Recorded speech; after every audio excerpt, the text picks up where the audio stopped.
Hi everyone, welcome back to another video. In this video, I want to talk to you today about an option that I opened up today, and I want to talk to you about the results that I am seeing and why I chose to do that. So let's jump right into this. I went ahead and picked up 2 contracts of TSLL. I did a cash secured put. If you're unsure of what that is, we're going to get into the basics of that right now. To basically start this off, the way we want to look at this is right now, this is trading at the recording of this video at $12.55 per share. Now remember, to buy a contract is 100 shares. And of course, buying 100 shares can get quite expensive. So you need to make sure that you have the capital for that. I did 2 contracts, and right here, we can see that I had a cash collateral of $2,000 and then TSLL, and we can see it right there at $10 put, and that is going to be expiring there on 7/25. Of course, I can always close the position early, and we'll talk about that in just a moment, but we can see my total return since this morning. I've already made $4, 2.94%, and then we can see today's total return, which is in the negative because I just opened it, and we can see what that value is. When we do a cash secured put, we obviously are going to be collecting a collateral, and we can actually see down here at the very bottom, I had to give up $2,000 in collateral, and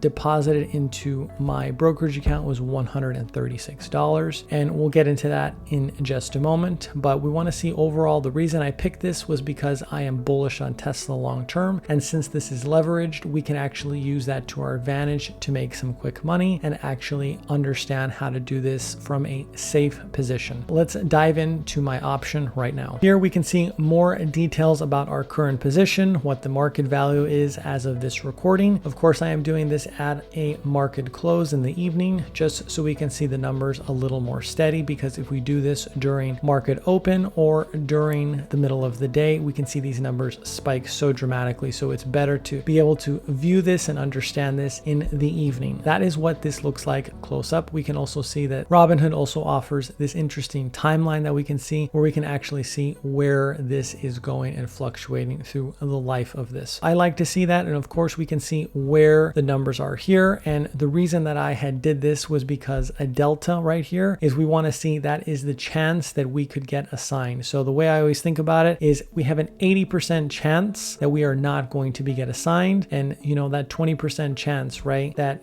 something could change. Of course, I'm always looking for a delta between 15 to 20. Remember, this is not financial advice, this is just what I'm looking for. We can see that implied volatility is crazy high, but it's okay because of where that delta is. The delta spot, like I said, we want to keep it between 15 to 20%. Of course, that's an 80% chance that we're not going to get assigned, and of course there's that 20% chance that we may get assigned. So that is where that stands. So I want to talk more about this really quick, because when I was starting to do this, I got very confused, but let's talk about the details of this. So the first thing we want to look here is, let's go to all options. Now remember, the thing that I'm doing is selling a cash secured put. So we want to come here to sell, we want to do put, and remember, I did all the way out till the 25th. And there was a reason that I had picked the 25th, because apparently Tesla's earnings report is going to be on the 25th or around that date. It is still unconfirmed. So we can see right here, my position is marked as -2. We can see exactly where that chance of profit is at 73.53%. Remember, I was telling you about that delta of 20%. That is where it's saying, right? I have a 73.53% chance of making a profit and walking away with it. Now, the thing that I always like to talk about here is we want to look at this delta, and of course we want to look at implied volatility. That's why I had picked it, because we can actually compare where this is going to be. So we go to $10.05, we can see that delta is actually changing, and we can actually see where that chance of profit is going. So that is the big difference. Now, of course, we want to go and look at what we would collect, right? Let's say we were to do this now. We can see obviously that amount of estimated collateral premium that we want to call has changed, right? I accrued 136, now it's $64.96. Remember, that's for 1 contract. I did 2, right? So if we did 2, again, it is still less than what I had collected this morning at 136. It's 129.92. So keep that in mind. And remember,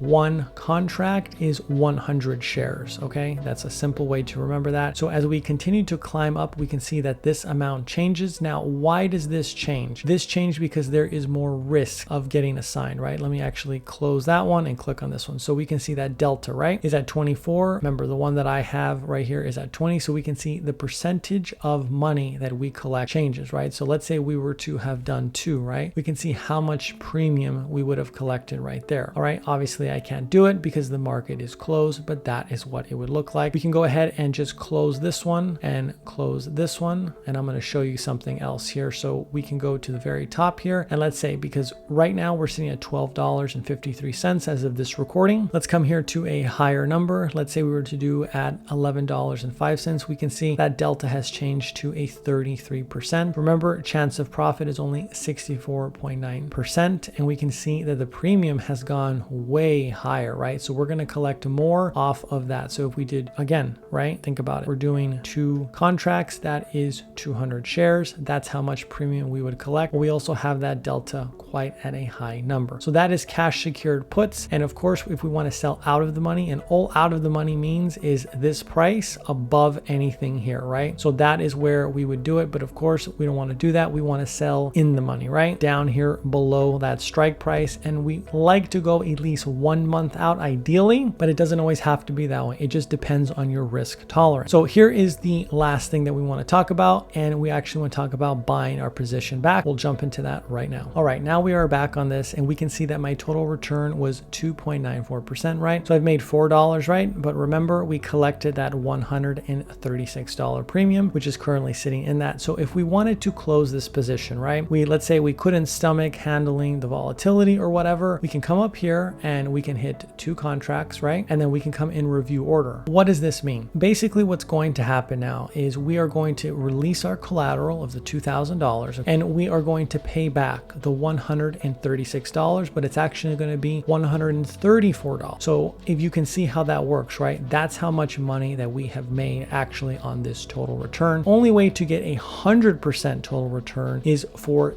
this to actually expire worthless, right, on this specific date. But I'm not going to wait that long. My general rule is I like for this total return to get up to 50%. 70% would be ideal. And then we're going to go ahead and close that out. And that is how it's going to be multiplied, the difference. I got 136, but I'm going to only pay 134, right? So that profit margin is what will be sitting in my brokerage account. Let me know if you have any more questions. Of course, I'm going to be doing more videos on options trading as I continue to learn this platform on Robinhood. Thank you as always for supporting the channel, and I'll see you in the next one.